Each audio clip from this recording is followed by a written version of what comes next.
एक संदेश दिया सर्व समाज को, दलित समाज को या हमारे जो पिछड़े समाजों को, वो हम और जो कुरीतियां हैं उनका अंत होता है। तो दहेज प्रथा जिसमें वो हमेशा मेरे द्वारा होती है। गार्डन की जो व्यवस्था है वो मेरे द्वारा होती है। बाकी जो हमारी समिति के जो सदस्य हैं वो मिलजुल के कर देते हैं। विवाह सम्मेलन में आपने शादी करने की बात की, इस तरीके से वो भी मैं तस्वीर आपको दिखाऊंगा। आगे आइएगा, कैमरामैन से निवेदन करूंगा तमाम तस्वीर। क्या फायदा है, क्या फायदा होगा? फिजूल खर्चे से बचाव होता है। जी, और पे शादी करने का कैसे सोचा आपने? जैसे गरीब परिवार के लोगों को हम ये शामिल विवाह करवा के उनको ये जो नुकसान से बचाने का काम करते हैं। समझ भी मिलेगी, सीख भी मिलेगी, क्योंकि आर्थिक स्थिति कई लोगों की ऐसी कमजोर होती है कि वो बेटी को ब्याह की दूर की बात है, कपड़े भी नहीं पहना सकते।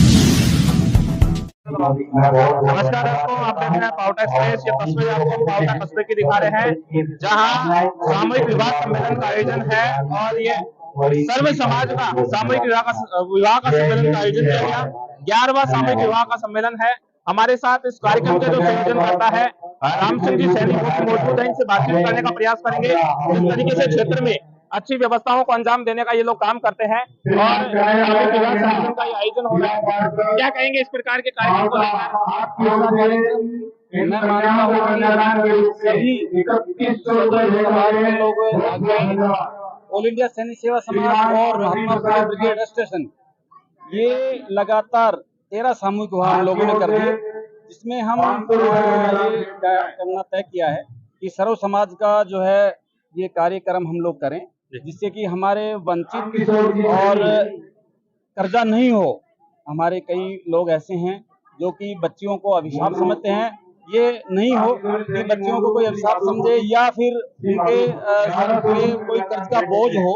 इस चीज से निजात दिलाने के लिए और इससे हमें एक और बेनिफिट होगा कि हम कर्ज के नीचे न दब करके और सामूहिक विवाह में शादी करें और उसके बाद में जो हमारे पास पैसा बचे वो हम शिक्षा में लगाएं। और इसी के साथ में हमारी जो समिति है वो शिक्षा में भी ज्यादा से ज्यादा भागीदारी निभा रही है और हम सब लोग पूरी समिति हमारी जो भी है और जो भी हमारे सहयोगी हैं वो सब एक ही उनका ध्येय है कि हमारे क्षेत्र में ज्यादा से ज्यादा लोग इस सामूहिक विवाह से जुड़ें और इसी के साथ में शिक्षा का भी प्रचार प्रसार हम इसी के समक्ष ज्यादा करें, जिससे कि हमारा समाज और हमारे जो दबे कुचले जो लोग हैं, महात्मा ज्योतिबा फुले जी ने जो एक संदेश दिया सर्व समाज को, दलित समाज को या हमारे जो पिछड़े समाजों को, वो हम मुहिम लेके चल रहे हैं, जिससे कि हमारा सर्व समाज आगे बढ़े और हमें किसी भी के हाथ आगे नहीं फैलाना पड़े, कर्ज के बोझ के नीचे नहीं दबना पड़े। इस प्रकार की मुहिम हम पूरी समिति के द्वारा की जा रही है। जिस तरीके से राम सिंह जी लगातार कार्यक्रमों का हर वर्ष आयोजन होता आया है और अब के बाद ये 11वां सामूहिक विवाह सम्मेलन है, कई चुनौतियों का भी आपको सामना करना पड़ता होगा, क्या कहेंगे?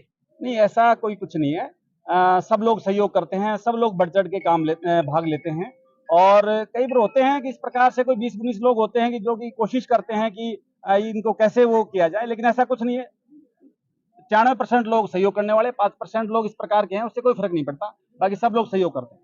जैसा कि मैंने अनेकों सामूहिक विवाह सम्मेलन देखे हैं, लेकिन ये सामूहिक विवाह सम्मेलन कुछ अलग है, क्योंकि व्यवस्थाएं जो है नाम मात्र, आप उनसे जो जोड़े होते हैं उनसे नाम मात्र कुछ शुल्क लेते हैं। उसके अलावा पूरी जो व्यवस्थाएं हैं, उपहार स्वरूप जो भी आप भेंट करते हैं, भोजन की व्यवस्था है और भी अनेकों व्यवस्थाएं हैं, उनको किस प्रकार से मैनेज करते हैं? मैं आपको बता दूं सर कि जो भोजन की व्यवस्था है वो हमेशा मेरे द्वारा होती है। गार्डन की जो व्यवस्था है वो मेरे द्वारा होती है। बाकी जो हमारी समिति के जो सदस्य हैं वो मिलजुल के कर देते हैं।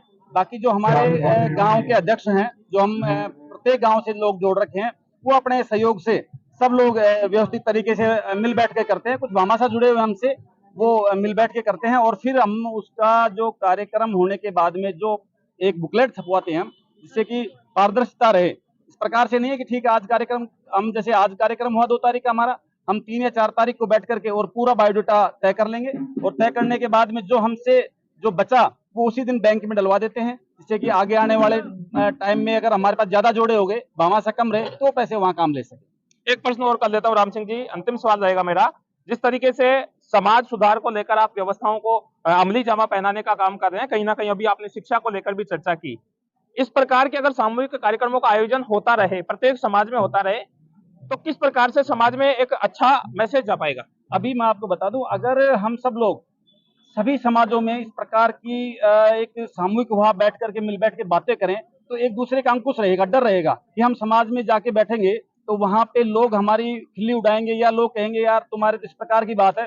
तो ये सब लोगों का समय समय पर एक सम्मेलन होता रहे, चाहे वो जरूरी नहीं है कि सामूहिक विवाह के रूप में ही हो, चाहे एक युवा सम्मेलन हो, चाहे आपके पत्रकार सम्मेलन हो, चाहे आपका किसी भी वे में मानो, वो सब एक सम्मेलन होता रहे, जिससे कि चाहे छात्रों का प्रतिभावान सम्मान समारोह हो, तो उसमें क्या एक दूसरे का मिलना जुलना होता है। और मिलने जुलने से क्या होता है कि एक दूसरे में जो कुरीतियां हैं वो लोग आगे नहीं, वो भी सोचेंगे यार हम भी आगे हैं, जैसे कि हमारे समाज में इस प्रकार की हमारे भी प्रतिभा बढ़े या हम लोग आगे आए। इसलिए इस प्रकार से सम्मेलनों से फायदा ही है। और भी कोई सामाजिक सुधार को लेकर कैसा अच्छा महसूस आप भी कर पाते हो और समाज में अच्छा महसूस जाता है? क्योंकि जब सर्व समाज के लोग एक साथ जुड़ते हैं तो कहीं ना कहीं सांप्रदायिक सौहार्द व एकता की भावना भी बढ़ती है। बहुत अच्छी बात कही आपने। इस प्रकार के जो कार्यक्रमों में मैं आपको बताऊं कि सब लोग एक जगह मिलते हैं तो बड़ा खुश नुमा माहौल होता है और इतनी खुशी मिलती है कि सब लोग एक साथ परिवार की तरह मिलते हैं, सभी समाज के लोग। और कुछ ना कुछ हमें सीखने को मिलता है। कोई भी व्यक्ति अगर आगे आता है और हमें कुछ ना कुछ प्रेरणा देके जाता है और उससे हमें सीखने के लिए मिलता है। और मैं आपको बताऊं सर कि कभी भी कोई दान करने से, ये इस प्रकार से कार्यक्रम करने से कभी किसी का लॉस नहीं हुआ। उससे हम लोग जो हमारे समिति के लोग हैं बहुत आगे बढ़े हैं, इसमें कोई दो राय नहीं। ये नहीं है कि ठीक है हमने लोगों को बढ़ाया आगे, हम भी बहुत आगे बढ़े हैं, क्योंकि हमें सीखने के लिए मिलता है। आप जैसे लोगों को बहुत बुद्धिजीवी लोग आते हैं जो हमें बहुत से ज्ञान देके जाते हैं, जिससे कि हम उसको ग्रहण करते हैं और उससे हमारा जीवन में उतारते हैं। और वो कोशिश करते हैं कि हम उनकी बताई हुई बहुत सी बातें अडॉप्ट करें और हम और समाज को बताएं। बहुत बहुत धन्यवाद। ये थे हमारे साथ इस कार्यक्रम के संयोजक राम सिंह सैनी जी। और भी तस्वीरें हम आपको दिखाने का प्रयास करेंगे जिस तरीके से पूरा भव्य कार्यक्रम का यहाँ आयोजन हो रहा है, और वो तस्वीरें आगे की तस्वीरें भी हम आपको दिखाएंगे। कार्यक्रम का जो है भव्य ऐतिहासिक है कार्यक्रम का आयोजन है, सर्व समाज का सामूहिक विवाह सम्मेलन का आयोजन है। मैं निवेदन करूंगा कि तमाम यहाँ की तस्वीरें दिखाने का प्रयास करें जिस तरीके से उपहार स्वरूप यहाँ व्यवस्थाओं को अमली जमा पहनाने का यहाँ काम किया गया है। और बड़ी संख्या में जो है सर्व समाज के लोग भी यहाँ जुटे हैं। वो तस्वीरें भी हम आपको दिखाने का प्रयास करेंगे जैसे किस प्रकार की व्यवस्थाएं यहाँ देखने को मिल रही हैं। मैं बताता चलूं आपको कि ये सर्व समाज का सामूहिक विवाह सम्मेलन का आयोजन है, और इस सामूहिक विवाह सम्मेलन में दूर दराज के लोगों ने भी है वो हिस्सा लिया है, क्योंकि हर वर्ष की भांति इस वर्ष भी ये 11वां सामूहिक विवाह सम्मेलन का आयोजन रहा है। ये तस्वीरें सीधी लाइव तस्वीर हम आपको दिखाने का प्रयास कर रहे हैं, जिस तरीके से ये तस्वीरें भी दिखाने का प्रयास करें। कैमरामैन से निवेदन करूंगा, जहां एक तरफ फेरे का जो है वो कार्यक्रम चल रहा है, जहां हिंदू मान्यताओं के अनुसार विधि विधान से जो है विवाह संपन्न करवाया जा रहा है, और बड़ी संख्या में जो लोग हैं वो यहाँ मौजूद हैं। जिस तरीके से महाराज श्री के द्वारा भी यहाँ जो है इनके यजमानत्व में पूजा पाठ का आयोजन किया। क्या कहेंगे महाराज इस प्रकार के कार्यक्रम को लेकर? प्रकार के कार्य समाज में बहुत ही उन्नति और प्रगति वाले हैं, और समाज में नई दिशा दिखाने के कार्य हैं, जिस कार्य से समाज को एक नई दिशा मिलती है और जो कुरीतियां हैं उनका अंत होता है। तो दहेज प्रथा, जिसमें जो गरीब लोगों का मरना हो जाता है, बहुत नुकसान होता है, गरीब कर्जे में डूब जाता है, उससे गरीब का उत्थान होता है, क्योंकि वो कर्जा नहीं लेगा। और ऐसे सामूहिक विवाहों में जब सबके सहयोग से बेटी का विवाह अच्छे से संपन्न हो जाएगा तो एक गरीब आदमी जो है कर्जे से बच जाएगा। दूसरा चाहे गरीब हो चाहे अमीर हो, जो हमारे समाज में ये दहेज की जो प्रथा है, जो आगे जाकर के कन्याओं को प्रताड़ना मिलती है, ससुराल में बार बार मांग बढ़ जाती है, तो थोड़ा सा मिल जाता है, फिर और इच्छा पैदा हो जाती है कि भाई ये तो इतना लेके आई है, तो कम लेके आई है, और मिलना चाहिए, तो वो कुरीतियां खत्म होती हैं। इस समाज के द्वारा जो दे दिया जाता है वो रजिस्टर्ड हो जाता है, और आगे उस समाज की जिम्मेवारी होती है कि अगर कोई बच्चे को प्रताड़ना देता है या कोई दहेज की मांग करता है तो फिर ये समिति समाज उसको जाकर के समझाती है। यहाँ महाराज जी बीच में बात कर सकते हैं? जिस तरीके से हम आपको नवविवाहित जोड़े से भी बातचीत करने का प्रयास करेंगे, थोड़ा सा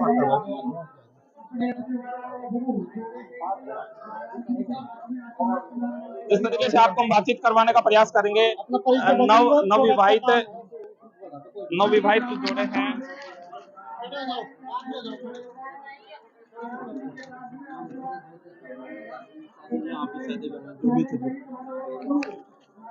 हमारे साथ नव विवाहित जोड़े हैं, वो भी मौजूद हैं। फेरे का जो कार्यक्रम है वो संपन्न हुआ है। क्या नाम है जी आपका? नथुराम सानी। नथुराम जी, क्या कहना चाहेंगे, कैसी व्यवस्थाएं आप देख रहे हैं इस पर? व्यवस्था समाज के द्वारा बढ़िया होती हैं और मेरे हिसाब से मानना चाहिए कि हर व्यक्ति को इसी हिसाब से शादी करनी चाहिए, क्योंकि अब जो आने वाला जो भविष्य को देख के बहुत ही अच्छा काम होता है। क्या कहेंगे आप? क्या नाम है जी आपका? जोर से बोलो थोड़ा सा। मंजू सैनी, क्या कहेंगे? एक विवाह का जो अवसर होता है वो जीवन में बड़ा उत्साह का माहौल होता है और अजीब अजीब स्थिति देखने को मिलती है। क्या सोचा, क्या समझा और इस विवाह सम्मेलन में आपने शादी करने की बात की?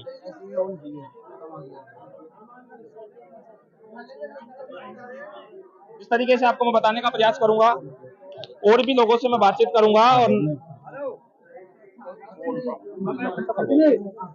जिस तरीके की तस्वीरें मैं आपको दिखाने का प्रयास कर रहा हूँ और यहाँ नवविवाहित जो जोड़े हैं उनसे भी बातचीत करने का।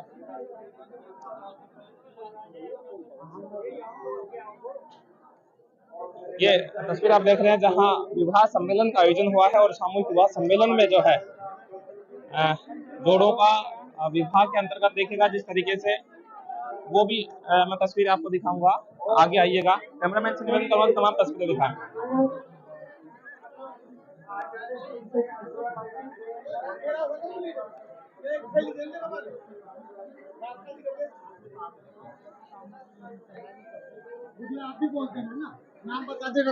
हमारे साथ नवविवाहित जोड़े मौजूद हैं, उनसे भी बातचीत करने का प्रयास करेंगे। क्या नाम है जी आपका? मेरा नाम कमलेश है। पूरा नाम बताएं जी, पूरा नाम बताओ। कमलेश सैनी।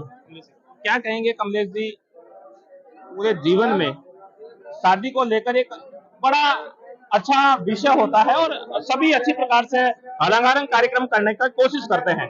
क्या सोचा, क्या समझा कि हमें सामूहिक विवाह सम्मेलन में शादी करनी चाहिए? बिल्कुल करनी चाहिए। क्या क्या फायदा है, क्या फायदा होगा? फिजूल खर्चे से बचाव होता है। जी, और क्या नाम है जी आपका? क्या कहेंगे सामूहिक विवाह सम्मेलन में शादी करने का कैसे सोचा आपने? जिस तरीके से बातचीत करने का प्रयास करेंगे, पूरे कार्यक्रम की जानकारी लेंगे। जिस तरीके से आपको बता दें कि सामूहिक विवाह सम्मेलनों का जो आयोजन होता आया है, लेकिन वो आयोजन कुछ विशेष यहाँ देखने को मिला है और विशेष आयोजन की मैं तस्वीरें आपसे साझा कर रहा हूँ। गणेश सैनी जी हमारे साथ मौजूद है, बातचीत करने का प्रयास करेंगे। क्या कहेंगे गणेश जी? धन्यवाद पत्रकार महोदय जी। आज हमने 11वां सम्मेलन जो करा रहे हैं सर्वजातीय का, हम 1 महीने से इस प्रोग्राम की रूपरेखा लेके पूरे भारत के नहीं पूरे हिंदुस्तान में हमारा ये क्षेत्र में 11वां सम्मेलन चल रहा है और इस सम्मेलन में सर्वजातीय सम्मेलन में हमें 1 महीने से पूरे इस क्षेत्र को एक साथ लेके हम ये प्रोग्राम करते हैं। इसमें सभी समाज के बंधुओं को हम सम्मेलन, गरीब परिवार के लोगों को बढ़ चढ़ के इसमें भाग लेते हैं, उनको हम यहाँ विवाह संपन्न करवाते हैं। गणेश जी, एक प्रश्न मैं आपसे और कर लेता हूँ। जिस तरीके से घर परिवार में जो एकल शादी की जाती है और एक सामूहिक सम्मेलन के रूप में शादी की जाती है, इसमें कितना फर्क आप देख रहे हैं आज की वर्तमान स्थिति को जो भी ये गरीब परिवार के लिए तो बहुत रास की बात होती है कि क्योंकि फिजूल खर्चे इतने महंगे हो गए आजकल, गरीब परिवार कर नहीं सकता है। बारात का हो गया, ये खाने का हो गया और दहेज का इतना चल रहा है आपको सामने। इस वजह से गरीब परिवार के लोगों को हम ये सामूहिक विवाह करवा के उनको ये जो नुकसान से बचाने का काम करते हैं। जैसा कि मैंने देखा कि पिछले 11 साल से कार्यक्रम का आयोजन चल रहा है, आपके बाद 11वां सामूहिक विवाह सम्मेलन का आयोजन रहा।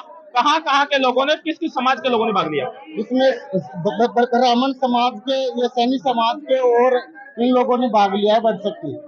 अभी 11वां कार्यक्रम का आयोजन किया, कैसी व्यवस्थाएं देख रहे हैं पिछले कार्यक्रम को लेकर और इस कार्यक्रम को लेकर? जी, बहुत खुशी की बात है। इसमें सभी लोगों को मिलजुल के जो प्यार प्रेम मिल रहा है बहुत अच्छा मिल रहा है और अब की बार बढ़ चढ़ के भाग लिया, हर समाज के लोगों ने बहुत ज्यादा भाग लिया है। जिस तरीके से हमने बातचीत करने का प्रयास किया, यहाँ महिला सुरक्षा सखी भी मौजूद है सामाजिक सरोकार में कार्यक्रम को लेकर। क्या कहेंगे, कैसा महसूस? हमें यहाँ जैसे ये पहले सैनी समाज का सम्मेलन था, अब ये सर्व समाज का सम्मेलन कर दिया। मुझे तो ऐसा बट फील होता है कि हमसे जितनी सेवा हो उतनी सेवा देनी चाहिए, भागीदारी समय निकाल के लोगों की आर्थिक मदद करनी चाहिए। ऐसे लोगों को समझ भी मिलेगी, सीख भी मिलेगी, क्योंकि आर्थिक स्थिति कई लोगों की ऐसी कमजोर होती है कि वो बेटी को ब्याह की दूर की बात है, कपड़े भी नहीं पहना सकते। इसलिए मैं ऐसे समाज को धन्यवाद करना चाहती हूँ जिसमें ऐसे ऐसे लोग जुड़े हुए हैं कि जो इस समाज के लिए 3 महीने पहले से ये प्रोग्राम बिठाया जाता है। उसमें हर एक भागीदार, कोई अध्यक्ष होता है, कोई सचिव होता है, कोई सदस्य होता है, जिसको जितना बन पड़ता है उतना लगा देता है उसमें, और उनको जितनी सेवा उनसे होती है उतना हेल्प करते हैं। Thank you. क्या कहेंगे जी, सुरक्षा सखी के रूप में आपने भी यहाँ सेवाएं देने का काम किया? जी हाँ, हम तो बहुत खुश है ये समाज सेवा करके। कुछ नवविवाहित जोड़ों के लिए कहना चाहेंगे कि किस प्रकार से यहाँ पूर्ण व्यवस्थाओं को लेकर कार्यक्रम का आयोजन किया, फिजूल खर्ची से बचा गया है, क्या कहेंगे? मैं तो ये कह रही हूँ, ये बहुत ही अच्छी सुविधा है। मीडियम आदमी तो शादी कर ही नहीं सकता, बस हम तो यही हर समाज के लिए अच्छा है, ये सब समाज के लिए, बस हम तो इतना ही कहना चाहेंगे। बहुत बहुत धन्यवाद। ये थे तमाम यहाँ के लोग। मैं आपको एक इस कार्यक्रम का फीडबैक पूरा बता देने का काम कर रहा हूँ। ये पीछे मेरी तस्वीर आप देख रहे हैं, जिस तरीके से सामूहिक विवाह का ये सम्मेलन रहा, 11वां सामूहिक विवाह का सम्मेलन दिया। यहाँ हमने पंडितों सहित नवविवाहित जोड़ों व यहाँ सेवाएं दे रहे सुरक्षा सखी जो है उनसे भी हमने बातचीत करने का प्रयास किया। जिस तरीके से समाज में एक सामूहिक विवाह सम्मेलन को लेकर अच्छा मैसेज देने का जो ये लोग काम कर रहे हैं वो बड़ा ही सराहनीय है। यहाँ स्थानीय जो लोग थे उनसे हमने बातचीत करने का प्रयास किया और यहाँ की व्यवस्थाओं को आपको समझाने का प्रयास किया। जिस तरीके से विवाह सम्मेलन का जो आयोजन था वो 13 जोड़े यहाँ बताए गए, 13 जोड़ों का यहाँ सामूहिक विवाह सम्मेलन का आयोजन हुआ। ये 11वां सामूहिक विवाह सम्मेलन था। बताते चलूं, पावटा कस्बे के राम मैरिज गार्डन में जो है ये कार्यक्रम का आयोजन रहा है। अभी लगभग कार्यक्रम संपन्न हो चुका है। आप देख रहे हैं पावटा एक्सप्रेस, मैं जितेंद्र प्रजापत। जय हिंद, जय भारत।